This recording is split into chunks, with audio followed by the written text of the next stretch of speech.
We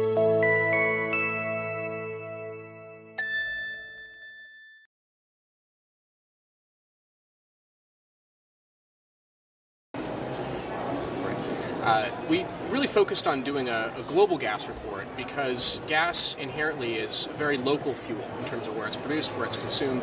It has many different forms of consumption, and it's not often that the industry really takes a step back and looks at gas holistically on a globalized basis. And that's really the point of the report and why it dovetails so well with the World Gas Conference, to take that holistic view of supply, midstream, and downstream demand, sources of consumption, and what will affect that going forward.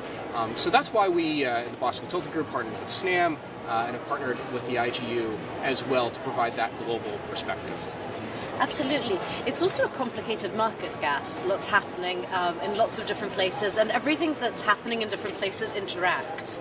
So the idea of having the global gas report is also a good way to start a dialogue across geographies and across industries to see whether we can address the challenges that gas may face going forward and try to ensure that the healthy growth trajectory that it's had so far, so far in 2017, is continued.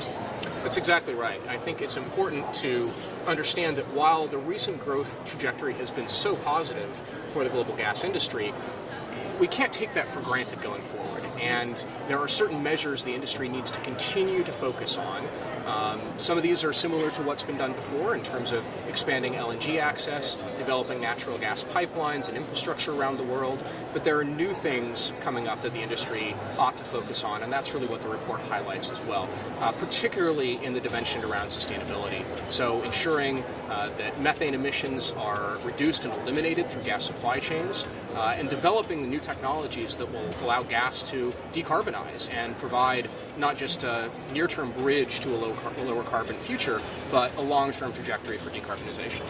Yes. I was particularly struck by the opportunities that came up in the report, highlighted in the report, for the role of gas in cities, where a huge proportion, over 90% of all of the future gas growth to 2040 is going to come from cities, and gas has some, I think, unique advantages for cities, providing, I suppose, the challenges that we were talking about before are met in terms of cost and in terms of access and sustainability.